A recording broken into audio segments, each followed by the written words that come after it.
بسم الله الرحمن الرحيم إذا جاء نصر الله والفتح. السلام عليكم ورحمة الله وبركاته.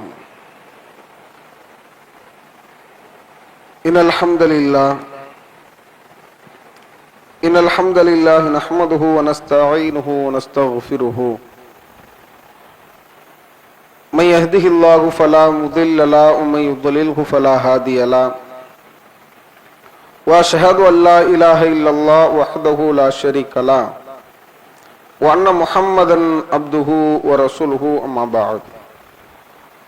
قال الله تعالى في القرآن العظيم والفرقان المجيد: فأعوذ بالله من الشيطان الرجيم. بسم الله الرحمن الرحيم.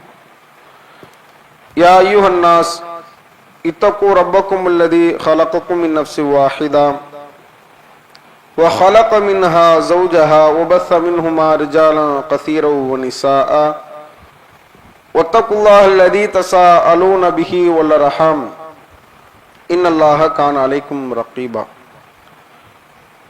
يا أيها الذين آمنوا اتقوا الله حق تقاته ولا تموتن إلا وأنتم مسلمون.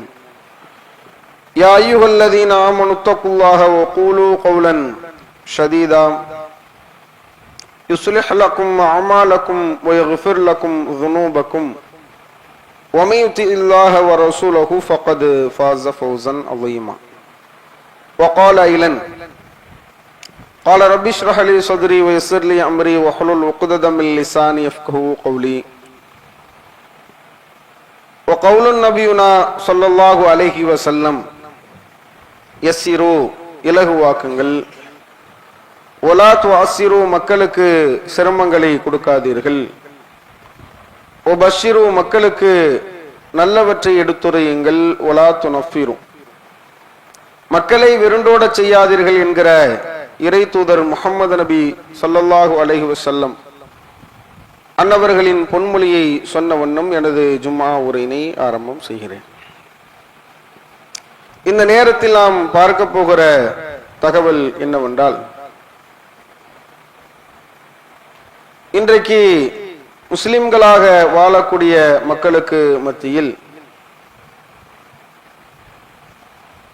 இஸ்லாமிய மார்க்கம் என்பது ஒன்று என்று இருந்தாலும் இறைவன் திருமறை குர்ஆனில் நமக்கு சொல்லும் பொழுது, இன்னத்தீன இன்தல்லாஹில் இஸ்லாம், இறைவனிடம் ஒப்புதல் அளிக்கப்பட்ட மார்க்கம் என்பது இஸ்லாம் என்று அல்லாஹ் சொல்லுகிறான். ஒப்புக்கொள்ளப்பட்ட மார்க்கம் இஸ்லாம் என்று இறைவன் சொல்வதிலிருந்து இந்த மார்க்கம் என்பது ஒரு வழிதான் என்பது நமக்கு புலப்படுகிறது. அப்படிப்பட்ட ஒரு வழி பயணத்தில் இன்றைக்கு முஸ்லிம்களாக வாழக்கூடிய மக்களுக்கு மத்தியில பல்வேறு விதமான கொள்கை ரீதியிலான பிளவுகள் இருப்பதை பார்க்கலாம். இந்த பிளவுக்குண்டான பிரதானமான காரணம் என்னவாக இருக்கிறது என்றால், அவர்கள் தங்கள் கொள்கைக்கு எப்படிப்பட்ட பெயர்கள் அவங்க சூட்டி கொண்டாலும் எல்லாவற்றுக்கும் அடிப்படையான காரணமாக இருப்பது ஏதோ ஒரு ரீதியில் அவங்க மனித கருத்துக்களை பின்பற்றக்கூடிய ஒரு கொள்கையின் கீழ் போய்விடுகிறார்கள். இன்னைக்கு யாரெல்லாம் பல கொள்கையிலே பிரிந்து கிடக்கிறார்களோ, இப்படி பிரிந்து கிடக்கக்கூடிய பெரும்பான்மையான மக்களுடைய நிலை என்னவாக இருக்கிறது சற்று யோசித்து பாருங்கள். ஒரு நேரத்தில் ஒரு 40 வருடத்திற்கு முன்பாக மக்கள் ஒரு நிலையில இருந்தாங்க. எப்படிப்பட்ட நிலையில இருந்தார்கள்? குறிப்பிட்ட 4 இமாம்களுடைய கருத்துக்களை, இமாம் ஷாஃபி, இமாம் ஹனஃபி, இமாம் அஹமது பின் ஹம்பலி மதுஹப் என்று சொல்லுவார்கள், இமாம் மாலிகி மதுஹப் என்று சொல்லுவார்கள். இப்படிப்பட்ட 4 தனி மனிதர்கள்.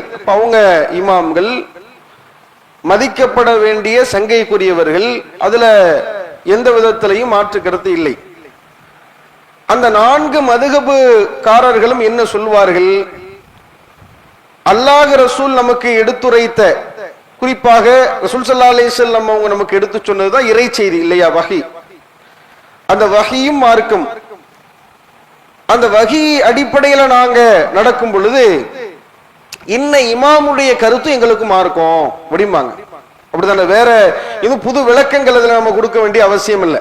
அல்லாஹ் ரசூல் சொல்றதும் மார்க்கம். அல்லாஹ் ரசூலுடைய சொல்லுக்கு விளக்கமாக இமாம் ஷாஃபி எதை எங்களுக்கு மார்க்கமா சொல்லியிருக்கிறாங்க. ஒரு இமாம் தான் அவங்க பின்பற்றுறாங்க, குறிப்பிட்ட ஒரு இமாம். இமாம் ஷாஃபி இந்த விஷயத்தில் இந்த வணக்கத்தை இப்படி செய்யுமாறு எங்களுக்கு சொல்லி இருக்கிறாங்க, எனவே நாங்கள் அப்படி செய்கிறோம். இவங்க மற்ற இமாம ஃபாலோ பண்ண மாட்டாங்க. அல்லாஹ் ரசூல் இமாம் ஷாஃபியை தாண்டி மற்றவருடைய கருத்தை மார்க்கமாக ஏற்றுக்கொள்வார்களா? ஏற்றுக்கொள்ள மாட்டார்கள். இமாம் ஹனஃபி இமாம பின்பற்றக்கூடியவர்கள் அவங்க எப்படி தங்களை முன்மொழிவார்கள்? அல்லாஹ் ரசூலுடைய சொல்லுக்கு விளக்கமாக இமாம் ஹனஃபி எதை எங்களுக்கு சொன்னாரோ, வணக்கங்கள் குறித்து விளக்கமாக எங்களுக்கு இமாம் ஹனஃபி எதை சொன்னாரோ அதை நாங்க பின்பற்றி நடப்போம். அஹமது பின் ஹம்பல் இமாமை பின்பற்றக்கூடியவர்களும் அதைத்தான் சொல்வார்கள்.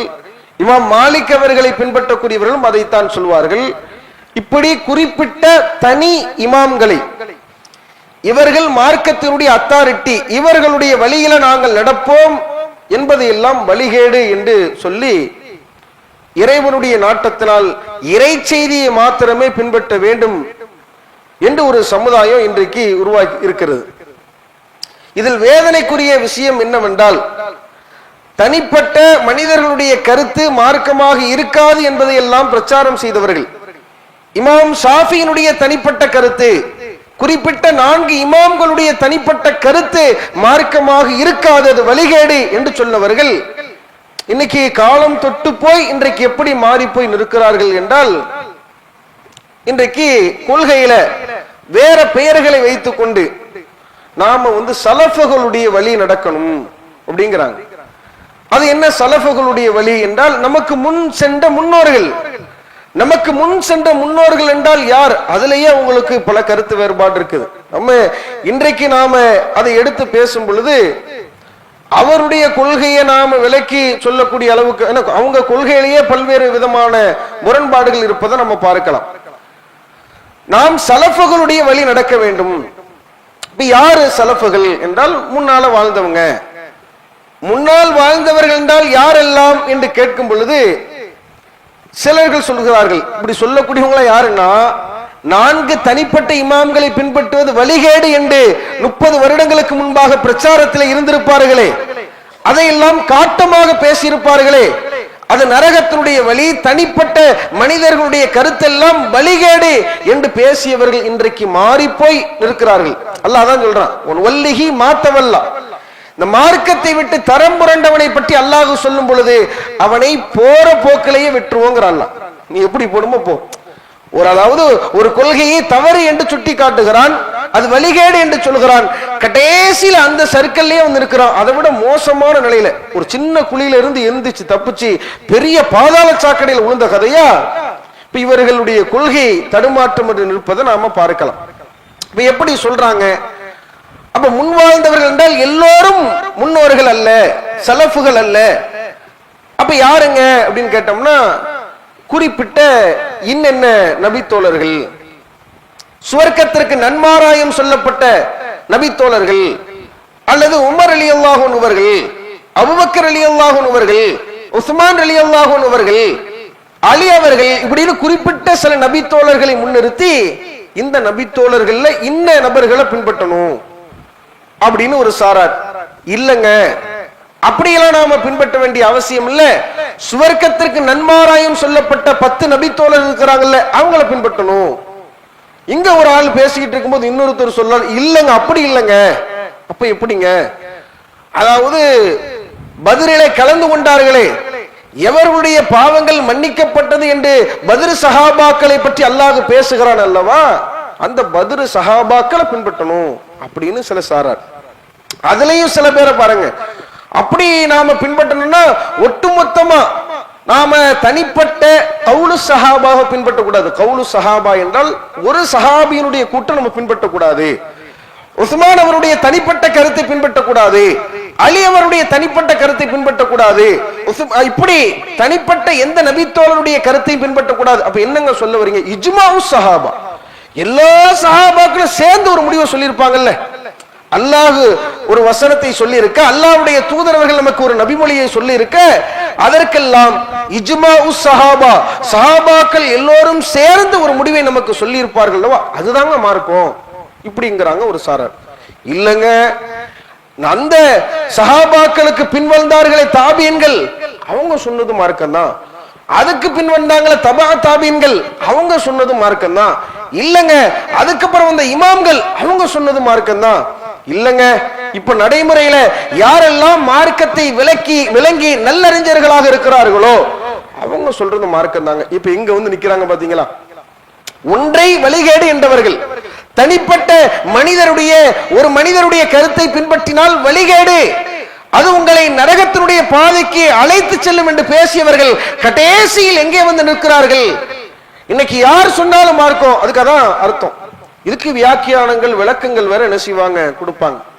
ஏங்க அப்படி பின்பற்றணும் சொல், இமாம்கள் இல்லை என்றால் நமக்கு மார்க்கம் கிடைத்திருக்குமா? மார்க்கத்துல நாம இன்னாருடைய வழியை பின்பற்றலாமா இல்லையா, நபித்தோழர்களை பின்பற்றலாமா இல்லையா, தாபீன்களை பின்பற்றலாமா இல்லையா, தபா தாபீன்களை பின்பற்றலாமா இல்லையா, இமாம்களை பின்பற்றலாமா இல்லையா என்று கேள்வி எழுப்பினால் பதில் எப்படி வர வேண்டும்? அல்லாஹ் வசனத்தில் சொல்கிறான், அல்லாஹ்வுடைய தூதரவர்கள் நமக்கு நபிமொழிகளை சொல்லுகிறார்கள் என்று எடுத்துரைக்க வேண்டும். இவங்களுக்கு முழுமையா சென்டிமெண்ட் தான். நபித்தோழர்கள் இல்லாமல் நமக்கு மார்க்கம் கிடைத்திருக்குமா? அதற்கு பின்பு வந்த தாபீன்கள் இல்லை என்றால் நமக்கு மார்க்கம் கிடைத்திருக்குமா? தபா தாபீன்கள் இல்லை என்றால் இப்படின்னு என்ன செய்வாங்க, உட்கார்ந்து சென்டிமெண்டா பேச ஆரம்பிச்சிருவாங்க. சென்டிமெண்ட்டுக்கு வேலையே இல்லைங்க. நாளைக்கு அல்லாஹ் பாதுகாக்கணும். இன்றைக்கு ஒவ்வொரு பிள்ளைகளையும் யோசிப்பார்கள் என்றால் யோசிச்சு பாருங்களேன். இந்த வழிகேட்டில் இருக்கக்கூடிய நபிமார்கள் எல்லாம் பிரச்சாரம் செய்யும் பொழுது நீங்க அல்லாஹ் ரசூலின் பக்கம் வந்துருங்க, தூதருடைய சொல்லை கேளுங்கள் என்று தூதர்மார்கள் எல்லாம் அந்த சமுதாயத்திடத்தில் பிரச்சாரம் செய்யும் பொழுது என்ன சொன்னார்கள்? எங்கள் முன்னோர்களை இப்படித்தான் நாங்கள் பார்த்தோம். வஜதன ஆபானா கதாலிக்க எஃபாலும், எங்க முன்னோர்கள்லாம் எங்களுக்கு என்ன பொய் சொல்லி கொடுக்க போறாங்களா, எங்களுக்கு இல்லாத சொல்லி கொடுக்க போறாங்களா, அவங்களை எப்படி பார்த்தாங்களோ அப்படிதான் நடப்போம்னாங்கல்ல. இன்றைக்கு இந்த கொள்கையில பயணிப்பவர்கள் சலஃபீசம் என்று சொல்லக்கூடிய நாங்கள் முன்னோர்களுடைய வழியிலே நடக்கிறோம் என்கிற பெயரில் ஒட்டுமொத்தமாக எல்லா மனிதருடைய கருத்தையும் மார்க்கமாக ஏற்று நடக்கக்கூடிய இந்த கொள்கை என்பது மிக ஆபத்தான ஒன்று. பெரிய வழிகாட்டுல கொண்டு போய் நிறுத்தும். ஏன், நாளைக்கு மகன் சொல்லுவான், எங்க வாப்பா இல்லாம எனக்கு மார்க்கம் கிடைச்சிருக்குமா, எனவே எங்க வாப்பாவுடைய வழியை நாங்க பின்பற்றுவேன். அவனுக்கு மகன் வந்து சொல்லுவான், எங்க வாப்பா இல்லாம எனக்கு மார்க்கம் அப்படின்னு. கடைசியில பார்த்தோம்னா மார்க்கம் என்கிற ஒரு வட்டம் அது பல கட்டத்துல நம்மை வழிகேட்டில் தள்ளக்கூடிய ஒரு நிலையை நாம பார்க்கலாம். இப்ப இந்த சென்டிமெண்ட் எல்லாம் மார்க்கத்தினுடைய ஆதாரமாக அத்தாரிட்டியாக இருக்காது. நாம் எதன் அடிப்படையில் நடக்க வேண்டும் என்பதை மிக தெளிவாக அல்லாஹ் நமக்கு சொல்லிவிட்டான். அல்லாஹ் சொல்கிறான், ஃபஸ்தம்சிக் பில்லதி ஊஹிய இலைக், நபியே உமக்கு எது இறை செய்தியாக அருளப்படுமோ அதையே நீங்கள் பின்பற்றி நடங்கள். அப்படி நீங்கள் பின்பற்றி நடப்பீர்கள் என்றால்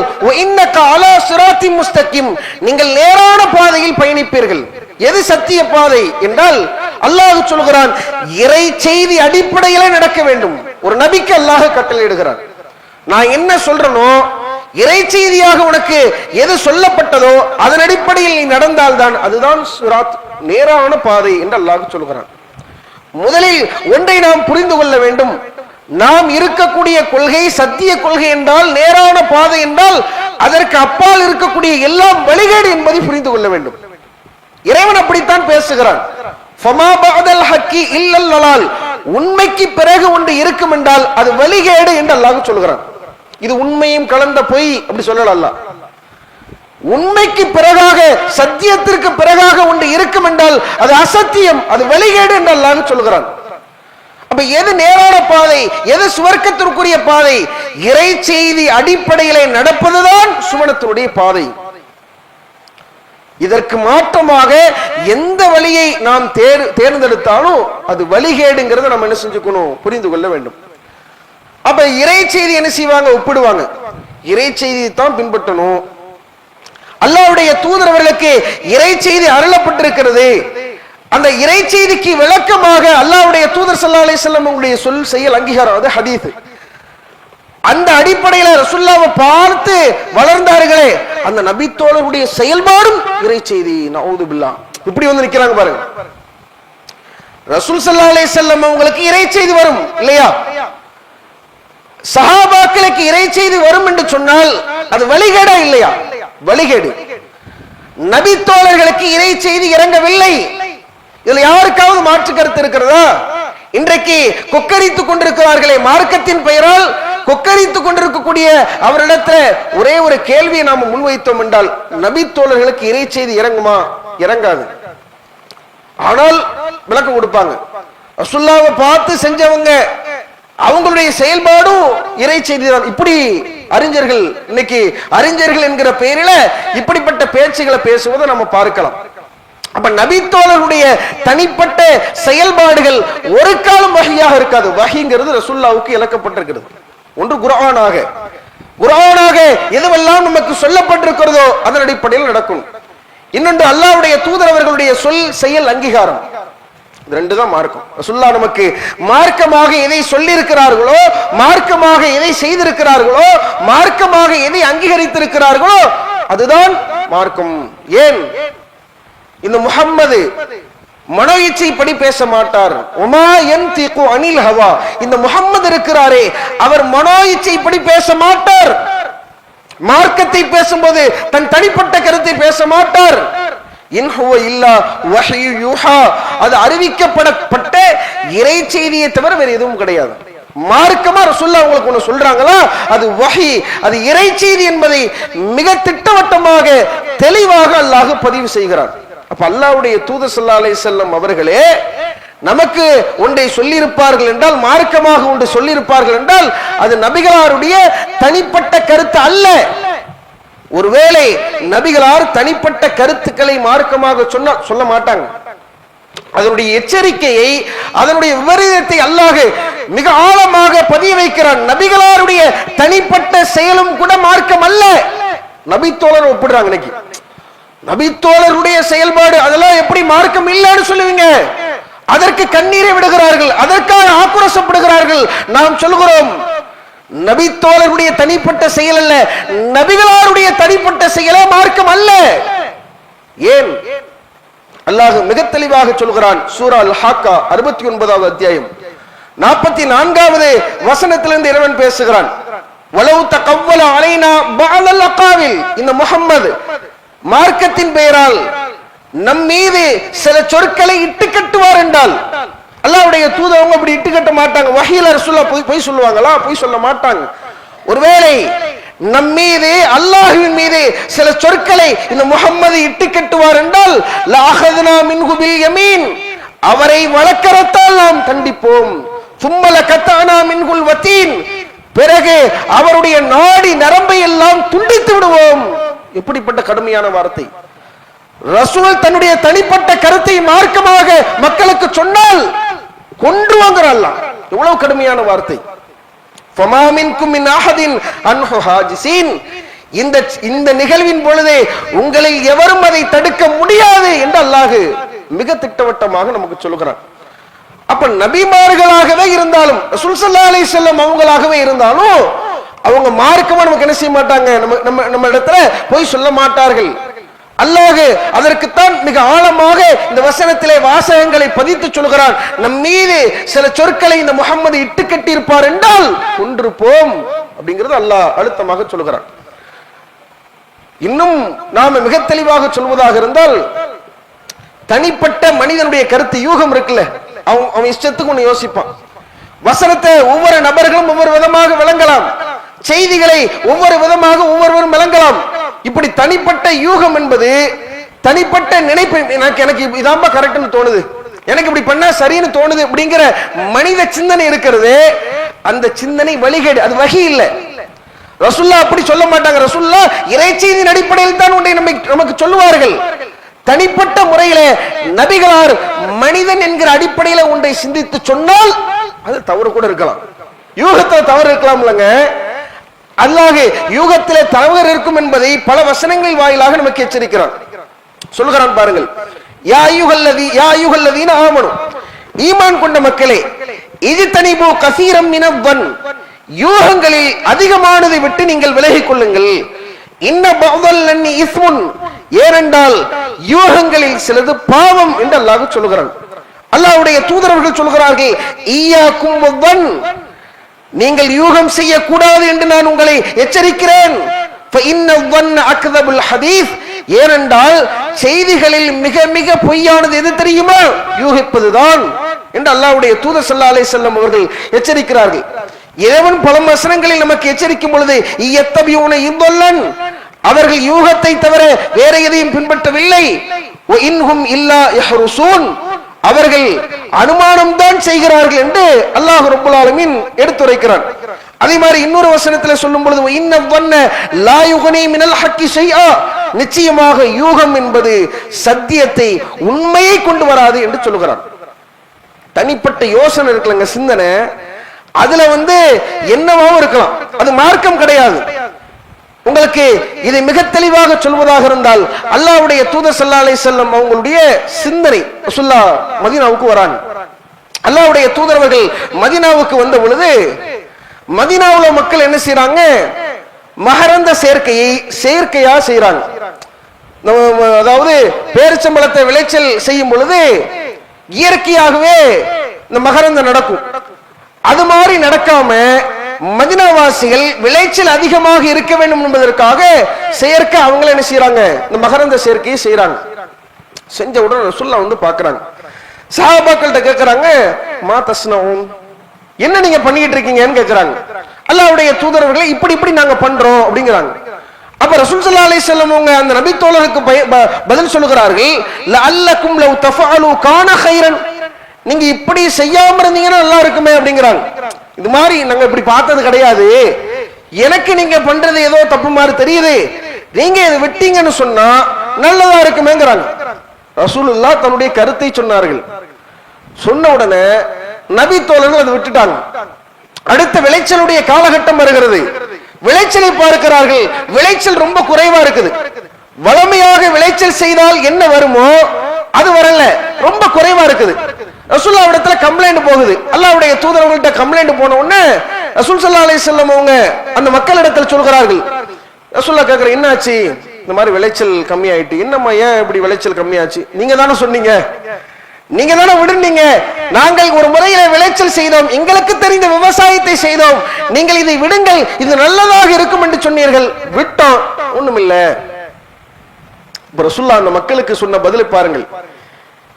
இது மாதிரியான ஒரு நிலையில எந்த தலைவராக இருந்தாலும், எந்த நிலையில உள்ள ஒருவராக இருந்தாலும் அவங்களுக்கு அவங்களுடைய அந்த இமேஜை விட்டு கொடுக்க மாட்டாங்க. அது அப்படி இருக்கலாம், இப்படி சதி ஏதாவது நடந்திருக்கலாம், அதெல்லாம் நான் சொன்னா எப்படி தப்பா இருக்கு, இப்படி பேசுவாங்க, விளக்கம் சொல்லுவார்கள். அல்லாஹ்வுடைய தூதரவர்கள் அந்த மக்களிடத்தில் பதில் சொல்லுகிறார்கள், இன்னமான பஷர், இப்ப நான் உங்களை மாதிரி மனுஷன் தான், நான் உங்களை போன்ற மனிதன் தான். இதா அமர்த்துக்கும் பி ஷைஇன் மின் தீனிக்கும், உங்கள் மார்க்கம் தொடர்பாக ஏதாவது ஒரு செய்தியை உங்களிடத்திலே நான் சொன்னால், இன்னொரு அறிவிப்புல வருகிறது, அனில்லாஹி ஷைஆ, அல்லாஹ்வை பற்றி எதையாவது ஒரு செய்தியை மார்க்கமாக உங்களுக்கு நான் முன்னிறுத்துவேன் என்றால் நான் அதில் பொய் சொல்ல மாட்டேன். ஃபகுதூஹு மின், அதை என்னிடத்தில் இருந்து நீங்கள் பெற்றுக்கொள்ளுங்கள், அதை நீங்கள் கண்டிப்பாக செய்யுங்கள். இதா அமர்த்துக்கும் பி ஷைஇன் மின் ரஅயின், என்னுடைய சிந்தனையின் அடிப்படையிலே எனக்கா இது நல்லதுன்னு தோணும். உலக விஷயமா இந்த இன்னொரு அறிவிப்புல வருகிறது, உங்களுடைய துன்யா விஷயமாக ஏதாவது ஒரு செய்தியை உங்களிடத்துல சொன்னால் என்னுடைய சிந்தனை அடிப்படையில் சொல்லி நல்லதா இருக்கும், இப்படி பண்ணுங்கன்னு சொல்லியிருப்பேன். அப்படி சொன்னா அதை நீங்க என்ன செய்யலாம்? விரும்பினால் செய்யலாம். இன்னமா ஆனா பஷர், ஏன்னா நான் மனுஷன், அதுல உங்களுடைய சிந்தனை நல்ல சிறந்த முறையில் இருக்கலாம். இந்த விளைச்சல் எனக்கு தப்பா தோணுச்சு, நீங்க சரியாகத்தான் செய்கிறீர்கள், உங்கள் சிந்தனை சரிதான், இது உலக விஷயம், அதுல நீங்க எப்படினாலும் நடந்துக்கலாம். மார்க்கமாக ஒன்றை சொன்னால் நீங்கள் இப்படி செய்தால்தான் சுவர்க்கம் செல்வீர்கள், இப்படி செய்தால்தான் சரி என்று மார்க்கமாக சொன்னோம், அதை என்ன செய்யணும்? பின்பற்றணும்ங்கிற ரசூலுல்லாஹ் பிரிச்சு எடுத்து வைக்கிறாங்க. அப்ப அல்லாஹ்வுடைய தூதரவர்களே தன்னுடைய தனிப்பட்ட செயல்பாடு மார்க்கம் என்பதை ரசூலுல்லாஹ் பிரிச்சு காட்டிட்டாங்க. தனிப்பட்ட முஹம்மது நபியினுடைய செயல்பாட்டை ஒரு மனிதர் பின்பற்றலாமா? விரும்பினா பின்பற்றலாம், விரும்பலனா பின்பற்ற வேண்டிய அவசியம் இல்லை. மார்க்கமாக முஹம்மது நபி ஸல்லல்லாஹு அலைஹி வஸல்லம் எதையாவது சொல்லி இருந்தால், எதையாவது செய்திருந்தால் அதை பின்பற்ற வேண்டுமா? நிச்சயமாக பின்பற்ற வேண்டும். ரசூல் அழகா பிரிச்சுட்டாங்க. இன்னும் தெளிவாக ஒரு செய்தி, ஒரு முறை அல்லாஹ்வுடைய தூதர் ஸல்லல்லாஹு அலைஹி வஸல்லம் அவங்களோட போய் சாப்பிட உட்கார்றாங்க. அப்ப ரசூலுல்லாஹ்வுக்கு உடம்பு கறி உத்திய பிதப்பின் மஸ்பியின், அப்பொழுது ரசூலுல்லாஹ்விடத்துல ஒரு உடம்பு கறி, பொரித்த உடம்பு கறி என்ன செய்யப்படுது, வைக்கப்படுது. வைக்கப்பட்ட உடனே ரசூலுல்லாஹ் சாப்பிடுறாங்க. ரசூலுல்லாஹ்க்கு உடம்பு கறின்னு தெரியல. அப்போ சொல்லப்படுது, இன்னஹு லப்புன், அல்லாஹ்வின் தூதரவர்களே நீங்கள் சாப்பிட போவது உடம்பு கறி என்று சொன்ன உடனே அல்லாஹ்வுடைய தூதர்கள் ஃபஅம்சக யதஹு, வைக்க போனவங்க அப்படி நிறுத்திட்டாங்க. நிறுத்தினோடனே பக்கத்துல ஹாலித் உட்கார்ந்து இருக்கிறாங்க. கேட்கிறாங்க, ஃபகால ஹாலிதுன் ஹராமுன் ஹாதா, வைக்க போனவங்க நிப்பாட்டிட்டாங்க. அல்லாஹ்வுடைய தூதரவர்களே இது ஹராமா? நீங்க சாப்பிட போனீங்க, சாப்பிடாம நிப்பாட்டிட்டீங்க, இது ஹராமான்னு கேட்கிறாங்க. லா, ஹராம்லாம் இல்ல, எனக்கு பிடிக்காது, எனக்கு பிடிக்கல, எனக்கு பிடிக்காத ஒரு உணவு என்று சொன்ன உடனே ஹாலித் அவர்கள் அதை தான் வாங்கி என்ன செய்யறாங்க, உட்கொள்றாங்க. அப்ப நபிகளாருடைய தனிப்பட்ட செயல்பாடே மார்க்கம் இல்லை. ஹராம்னா மார்க்கம், அது அப்படிதானே? ஹராம் இது சாப்பிடக்கூடாது ரசூலுல்லாஹ் சொல்லிட்டாங்கன்னா அது மார்க்கம். அல்லாஹ்வுடைய தூதர்கள் அப்படி சொல்லவில்லை. எனக்கு பிடிக்காது, நாங்க உங்களுக்கு பிடிக்காதா, அப்ப எனக்கும் பிடிக்க வேண்டிய அவசியம் இல்லைன்னு ஹாலித் சொல்லல. ஹாலித் அவர்கள் மார்க்கம் இல்லை என்று தெரிந்த உடனே அவங்க என்ன செஞ்சாங்க, வாங்கி உட்கொண்டார்கள். இந்த மாதிரி நபிகளாருடைய பல நபிமொழிகள் நமக்கு விளக்கி சொல்லக்கூடிய செய்தி என்ன? இறை செய்தியின் அடிப்படையில் தான் ஒரு மனிதன் நடக்க வேண்டும். தனிப்பட்ட எந்த மனிதருடைய செயல்பாடும் ஒரு காலம் மார்க்கமாக இருக்காது. அது நபிகளாருடைய செயல்பாடாகவே இருந்தாலும் தனிப்பட்ட செயல் என்று வரக்கூடிய சந்தர்ப்பத்தில் ஒரு காலம் அது மார்க்கம் இல்லை அப்படின்றத நாம் என்ன செய்யணும், புரிந்து கொள்ள வேண்டும். அப்படி புரிந்து நடக்கக்கூடிய நன்மக்களாக அல்லாஹ் ரப்பல் ஆலமீன் நம்மை ஆக்கி அருள்பாலிப்பார் என்று கூட என் முதல் உரையை முடித்துக் கொள்கிறேன். அல்ஹம்துலில்லாஹி ரப்பில் ஆலமீன் வல் ஆகிபத்து லில் முத்தகீன் வஸ்ஸலாத்து வஸ்ஸலாமு அலா சய்யிதினா முஹம்மது வ அலா ஆலிஹி வ ஸஹ்பிஹி அஜ்மஈன். அம்மா பஅத். எல்லாம் அல்லாஹ்வின் நல்லடியார்களே, மனித கருத்துக்கள் மார்க்கமில்லை என்பது தொடர்பாக சில தகவல்களை நாம பார்த்தோம். இன்றைக்கு நபித்தோழர்களை அல்லது இமாம்களை பின்பற்றக்கூடிய நபர்கள் அவங்களுடைய நிலை என்னவாக இருக்கிறது என்றால், நபித்தோழர்கள்லாம் அவங்க என்ன சிறந்தவர்கள், அவங்க அவங்க தர்மத்துல, தான தர்மத்துல, ஈமான்ல நம்மை விட உயர்ந்தவர்கள், அவர்களை நாம பின்பற்றவில்லை என்றால் யாரை நாம பின்பற்ற போறோம் அப்படின்னு செய்வாங்க, கேட்பாங்க. நம்ம ஜமாத்தினுடைய நிலைப்பாடு என்னவென்றால், இது மாதிரியான ஒரு கேள்விகளுக்கு நபித்தோழர்கள் அவங்க சிறந்தவங்க, ரசூலுல்லாஹ் சொல்லி இருக்கிறாங்க, உங்களில் சிறந்தவர்கள் என்னோடு இருக்கக்கூடிய என் தோழர்கள் அப்படின்னாங்க. சும்மல்லதீன எலுனகும், பிறகு அவர்களுக்கு பின்பு வரக்கூடியவர்கள். சும்மல்லதீன எலுனகும், பிறகு அவர்களுக்கு பின்பு வரக்கூடியவர்கள். ரசூலுல்லாஹ் சொல்லிட்டாங்க, நபித்தோழர்கள் சிறந்தவர்கள், அவங்களுக்கு பின்னால வரக்கூடிய தாபீன்கள் சிறந்தவங்க, அவங்களுக்கு பின்னால வரக்கூடிய தபா தாபீன்கள் சிறந்தவர்கள். இன்னும் அழுத்தமாக ஒரு இடத்துல ரசூலுல்லாஹ் சொல்றாங்க, என் தோழர்களுடைய அந்த தர்மத்திற்கு நீங்கள் கொடுக்கக்கூடிய தர்மம் ஒரு காலம் ஈடாகாது. அவங்க அவ்வளவு அர்ப்பணிப்பு தியாகம் பண்ணியிருக்கிறாங்க. நீங்கள் ஒரு கையளவு தர்மம் செய்வது என்பது என் தோழர்கள், அது அவங்க நீங்க பெரிய அளவுக்கு ஒரு குவியலை, ஒரு மலையளவுக்கு நீங்கள் தர்மம் செஞ்சாலும் அவங்க ஒரு கையளவுக்கு செஞ்ச தர்மத்துக்கு அது ஈடாகாது. ஏன்னா அவ்வளவு தியாகம், அவ்வளவு அர்ப்பணிப்பு. எவ்வளவு செய்திகள் நம்ம பார்த்திருப்போம். இதையெல்லாம் எந்த காலகட்டத்திலையும் நாம் மறுக்கவே இல்லை. அவங்க சிறந்தவங்க, அவங்களுடைய அர்ப்பணிப்புக்கு, அவங்களுடைய தியாகத்துக்கு எந்த நேரத்தையும் நாம் என்ன செய்ய முடியாது, ஈடு கொடுக்க முடியாது. அதே வேளையில் அவர்களுடைய தனிப்பட்ட கருத்துக்களை நாம பின்பற்ற முடியுமா அப்படின்னு கேட்டா முடியாதுங்க. ஏன்னா அவங்க மனுஷங்கிற அடிப்படையில் எதையும் அவர்கள் செய்வார்கள். அல்லாஹ் அவங்களுடைய பாவத்தை என்ன செஞ்சிட்டான், மன்னித்து விட்டான். பதிலே கலந்து கொண்ட சஹாபாக்களுடைய நபித்தோளுடைய பாவத்தை அல்லாஹ் மன்னித்து விட்டான். சுவர்க்கத்தை கொண்டு நற்செய்தி சொல்லப்பட்டவர்கள். நம்ம அப்படி கிடையாது. அப்ப அவங்களுடைய தனிப்பட்ட செயல்பாடுகள் ஒரு காலம் என்ன செய்யாது, மார்க்கமாக. உதாரணமா சில செய்திகளை சொல்வதாக இருந்தால், உஸ்மான் ரலியல்லாஹு அன்ஹு அவர்கள் ஜும்மாவுல ஒரு பாங்கு சொல்றதுதான் நபி வழி. அல்லாஹ்வுடைய தூதர் உங்களுடைய காலகட்டத்தில் சொல்லப்பட்ட பாங்கு எத்தனை? 1. உஸ்மான் என்ன செய்யறாங்க, அவங்களுடைய ஆட்சி காலத்துல மக்கள் தொகை பெருகிவிட்டது, வர்த்தகமும் பெருகிவிட்டது. மக்கள் என்ன செய்யறாங்க, வர்த்தக சந்தையிலே, வியாபார சந்தையிலே என்ன செய்யறாங்க, நிக்கிறாங்க. அப்ப உஸ்மான் முடிவெடுக்கிறாங்க, ஒரு ஆட்சியாளராக முடிவெடுக்கிறார்கள், நம்ம என்ன செய்வோம், பாங்கு பள்ளிவாசல்ல ஒரு பாங்கு சொல்லப்பட்டாலும் மக்கள் கூடியிருக்கிற இடத்துல போய் ஒரு பாங்கு சொல்லுவோம். சாதாரணமா நம்ம எந்த நபித்தோழரும் நம்ம குறை சொல்லவில்லை, திட்டவில்லை, ஏசவில்லை. சாதாரணமா இன்னைக்கு மார்க்கத்துல எந்த பிதஅத்தும் உருவாகிவிடக் கூடாது, மார்க்கத்தின் பெயரால் எந்த புதுமையும் உருவாக்கி இருக்க கூடாது அப்படின்னு நினைக்கக்கூடிய ஒருவர் எப்படி நினைப்பாரு? வீணா போய் அங்க போய் நின்றுட்டு இருந்தாங்கன்னா, வியாபார சந்தையில மக்கள் நின்றார்கள் என்றால் போய் அறிவிப்பு பண்ணி போங்க, ஜும்மாவுக்கிட்டையாவது போங்க அப்படின்னு சொல்றது யதார்த்தம். அங்கேயும் போய் ஒரு பாங்கு சொல்றது மார்க்கமா இல்லையா?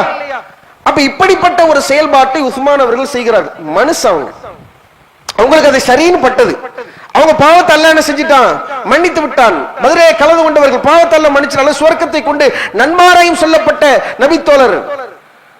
ஆனால் அவங்களுடைய தனிப்பட்ட செயல்பாடு என்பது மார்க்கமாக ஆகுமா? ரசூல் ஸல்லல்லாஹு அலைஹி வஸல்லம் இந்த நேரத்துல இந்த இடத்துல ஒரு மனிதர் யாரை முன்னிறுத்த வேண்டும்?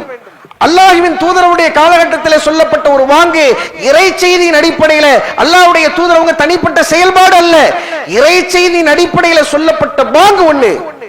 உஸ்மான் அவருடைய ஆட்சி காலத்தில் சொல்லப்பட்ட பாங்கு 2. ஆனால் அது அவருடைய தனிப்பட்ட செயல்பாடு. இப்படிதான் முடிவெடுக்கணும். இதுல உஸ்மான் அவர்கள் செய்தது அவங்க மனுஷங்கிற அடிப்படையில் ஒண்ணு செஞ்சுட்டாங்க, இதை பின்பற்ற வேண்டிய அவசியம் இல்லை, இப்படிதான் என்ன செய்யணும், நாம முடிவெடுக்க வேண்டும். அப்ப இப்படி ஏராளமான விஷயத்துல நபித்தோழர்கள் என்ன செஞ்சிருக்கிறாங்க, தவறான முறையில விளங்கி இருக்கிறாங்க, தவறான முறையில யோசிச்சிருக்கிறாங்க.